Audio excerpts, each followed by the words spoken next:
যদি হিম্মত আছে অসমত তুমি ড্ৰাগছ বন্ধ কৰি দেখুৱা, মদ বন্ধ কৰি দেখুৱা, জুৱা বন্ধ কৰি দেখুৱা। তোমালোকৰ গৃহ বিভাগৰ নেতৃত্বত আজি গোৱা চলিছে, প্ৰতিটো মেলাত জুৱা চলিছে, ৰাজহুৱা ঠাইত মদ খাই মাতাল হৈ ঘূৰি ফুৰিছে। আৰু আটাইতকৈ প্ৰতিজন অসমৰ অভিভাৱকসকলে দিনে নিশাই চিন্তা কৰিব লগা হৈছে তোমালোকৰ চৰকাৰী টোপোলা স্বৰূপ উদঙাই একাংশ দুৰ্নীতিগ্ৰস্ত ব্যক্তিয়ে অৰ্থ ল'বৰ কাৰণে ড্ৰাগছৰ ব্যৱসায়ৰ লগত জড়িত হৈ পৰিছে আৰু অভিভাৱকসকলক চিন্তিত কৰি পেলাইছে। সেই যে আটাইতকৈ ভয়াৱহ ভয়ংকৰ ড্ৰাগছ তুমি অসমত কেনেকৈ বন্ধ কৰিব পৰা যায় সেই কথা চিন্তা চৰ্চা কৰা। অকল ৰাজনৈতিক স্বাৰ্থত এই কেবিনেটে যি সিদ্ধান্ত ল'লে এয়া আচলতে সম্পূৰ্ণ ৰাজনৈতিক উদ্দেশ্য প্ৰণোদিত আৰু মেৰু বিভাজন কৰাৰ কাৰণে এই সিদ্ধান্তটো ল'লে। কাৰণ মুছলমানসকলৰ গোমাংসটো বাধ্যতামূলক নহয়। খালে যে ধৰ্মত কিবা আঘাত সানিব, নাখালে যে কিবা হ'ব, খালে কিবা হ'ব, এইটো আচলতে সংবিধানে দিছে। প্ৰতিজন নাগৰিকে কি খায় কি নাখায়, কোন মানুহে কি খাব কি নাখাব, এইটো সংবিধানে দিছে। আচলতে সংবিধানটো হিমন্ত বিশ্ব শৰ্মাই বাৰে বাৰে ভৰিৰে মোহাৰি বিভিন্ন সিদ্ধান্ত জাপি দিব বিচাৰি আছে। অসমত তেওঁলোকে কোনো এটা কাম কৰিব নোৱাৰিলে। গৰাখহনীয়া ৰোধ কৰাৰ যি প্ৰতিশ্ৰুতি আছিল সেয়া সমাধান কৰিব নোৱাৰিলে। বানপানীৰ একো নহ'ল, মূল্যবৃদ্ধিৰ একো নহ'ল, চিলিণ্ডাৰৰ দাম নকমিল, তেওঁলোকৰ 15 লাখ টকাও আমি নাপালোঁ। তেওঁলোকৰ যি 100 এবুৰি প্ৰতিশ্ৰুতি চাকৰিৰ ক্ষেত্ৰত সেইবোৰ একো এটা নকৰি অকল হিন্দু মুছলমানৰ খেল খেলিবলৈ মাজে সময়ে এই সিদ্ধান্ত লয়। ইতিমধ্যে এই গোমাংসক লৈ বিভিন্ন ৰাজনীতি পাৰ কৰিলে। সন্মুখত যি বিধানসভা আৰু পঞ্চায়ত নিৰ্বাচন তাক পাৰ কৰিবলৈ আকৌ অসমখন উত্তপ্ত কৰিবলৈ হিমন্ত বিশ্ব শৰ্মাই এক কুটিল ষড়যন্ত্ৰ ৰচনা কৰিছে। আচলতে মই হিমন্ত বিশ্ব শৰ্মাক প্ৰত্যাহ্বান জনাব বিচাৰিছোঁ যে হিমন্ত বাবা, তোমাৰ যদি হিম্মত আছে, তুমিতো বহুত ডাঙৰ লিডাৰ এতিয়া ভাৰতবৰ্ষৰ, তোমাৰ যদি হিম্মত আছে অসমত তুমি ড্ৰাগছ বন্ধ কৰি দেখুৱা, মদ বন্ধ কৰি দেখুৱা, জুৱা বন্ধ কৰি দেখুৱা। তোমালোকৰ গৃহ বিভাগৰ নেতৃত্বত আজি গোৱা চলিছে, প্ৰতিটো মেলাত জুৱা চলিছে, ৰাজহুৱা ঠাইত মদ খাই মাতাল হৈ ঘূৰি ফুৰিছে।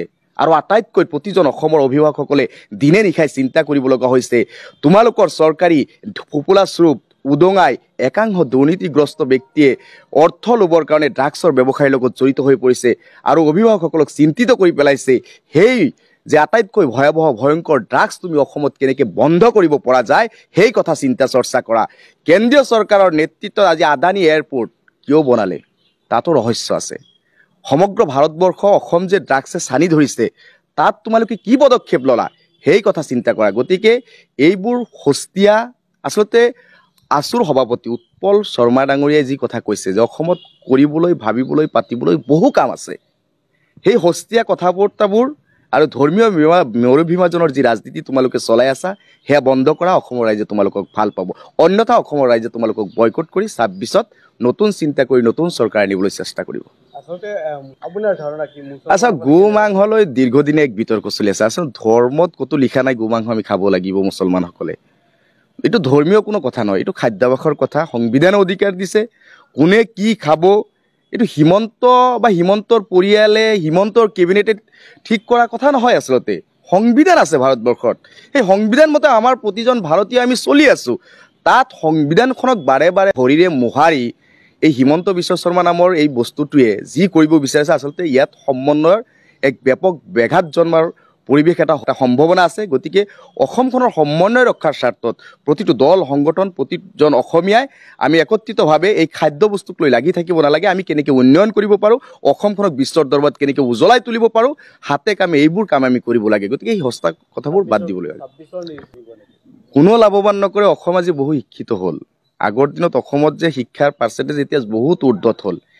প্ৰতিটো কুটিল ষড়যন্ত্ৰ প্ৰতিজন অসমীয়া ৰাইজে বুজি পায়, প্ৰতিজন ধৰ্মাৱলম্বী প্ৰত্যেক ধৰ্মাৱলম্বী মানুহে বুজি পায় যে হিমন্তই আচলতে কৰিব বিচাৰিছে কি। গতিকে হিমন্তৰ সেই কুটিল ষড়যন্ত্ৰত ভৰি নিদিয়ে।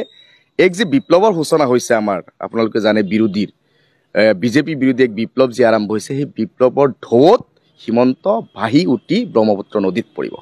এই বিষয়ে আপুনি কেনেধৰণে প্ৰচাৰ কৰিব যে এই যিটো বিষয় এই বিষয়টো লৈ আপোনালোকৰ স্থিতি কি হ'ব? এই গো মাংস বিষয়টো লৈ চাওক, আমাৰ স্পষ্ট ধাৰণা, আমি সংবিধান মতে চলা মানুহ। আমাৰ দল সংবিধান মতে চলা দল, গণতান্ত্ৰিক দল। ইয়াতে খাদ্যাভাসক লৈ আমি কোনে কি খাব বাধা দিবও নাযাওঁ, কোনোবাক জোৰ কৰিবলৈ নাযাওঁ। আমি স্বাধীনভাৱে স্বাধীন দেশৰ নাগৰিক সকলোকে চলিবলৈ আহ্বান জনাম।